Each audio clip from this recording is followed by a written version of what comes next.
Hi YouTube, it's Adama, your favorite astrologer, aka Lilith Astrology, and I'm here for another installment of my Sun and Sign series. And you've made it to the 10th sign. The 10th sign.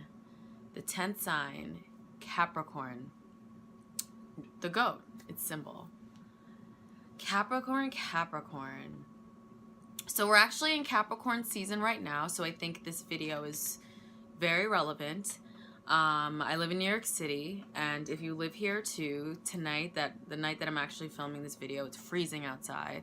Like literally, like I couldn't feel my hands, and I didn't bring gloves, so it was just, it's a little just cold, and everyone's kind of running from place to place to just get where they're going, like don't want to be outside. And that, you know, is a deep freeze winter. And you know, that kind of leads me into who Capricorn is.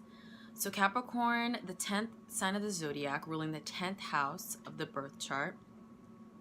And essentially the 10th house is the house of career, the house of career, honors, you know, prestige, fame. It also rules the father. It could also rule the husband in a woman's life, like who the husband will be kind of signifies what's going on in that house, as well as with Jupiter. So these people, they are an earth sign. They are a cardinal earth sign. So they have that leader mentality and that leader energy, but they are grounded and practical people. Work is very important to these people. You know, from an early age, they were the type of people, instead of, you know, being on the playground playing, they would be delivering newspapers. Or, you know, they would open a savings account when they first started getting an allowance. These people are just extremely practical, and it's kind of what you see is what you get with them. They are, you know, stable, and they understand that it takes a long time to build something and to see the fruits of your labor. So the 10th house, Capricorn, and Saturn rules the sign. And, you know, many of you may know what your Saturn return is, and I'm going to do an extra special video on that for everyone. But essentially, Saturn is the planet.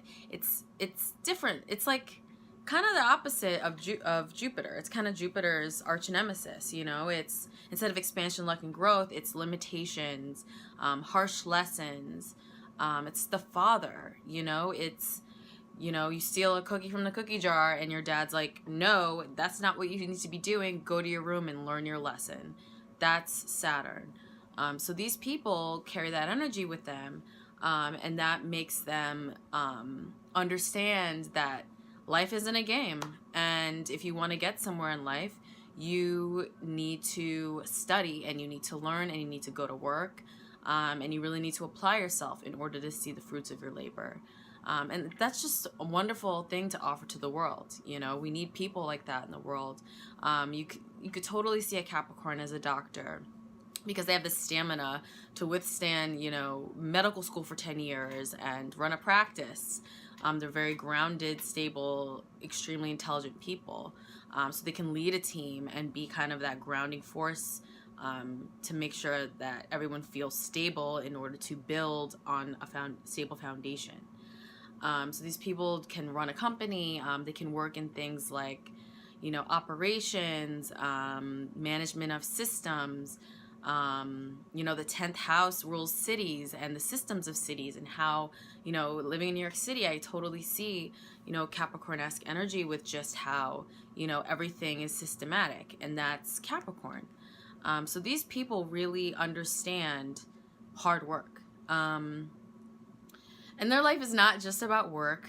You can see many of these people in creative fields and creative industries, because they know that putting in time and putting in work is important in order to be successful.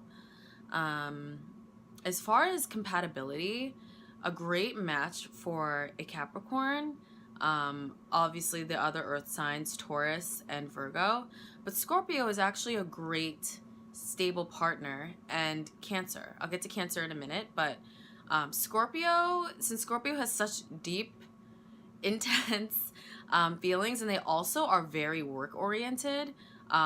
Scorpio is work-oriented about things they love. If they are working somewhere that they don't like, they're not going to put their effort into it. They're going to think it's a waste of time and just not give a fuck. But like when they really do find something that they truly are passionate about, they will put their all into it. And Capricorn appreciates that. And Capricorn, you know, is more of a observing sign. So like with Earth, they're more about, okay, I see something concrete and I see facts. So that's how I'm going to make my, you know, the recommendation and my assumption and my that's how I form my emotions and my opinions on things. Scorpio is the complete opposite. They are feeling, very intuitive, can be, you know, the mood can go up and down, and they are just very strong people, and Capricorn can match that intensity and also offer a stable place for the Scorpio to be. And then, you know, Scorpio in turn will teach Capricorn how to feel a little more deeply. Another great match is Cancer.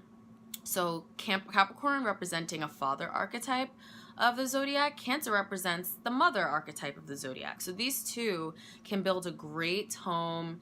They can be, you know, have a successful marriage, have a successful, stable family, and kind of be that, I guess, like Brady Bunch. They definitely each offer something different, and it's a complementary opposition. They are opposite signs. So everything Cancer has, Capricorn doesn't. Everything Capricorn has, Cancer doesn't. And Cancer also is just a very emotional sign again, just like Scorpio. So Capricorn will be able to ground them, and then in return, Cancer will teach them, you know, how to be more nurturing and offer that maternal nurturing. Pisces is also a great match as well. So the water signs. I feel like Capricorn really doesn't do very well with, and you know, it's about the whole birth chart.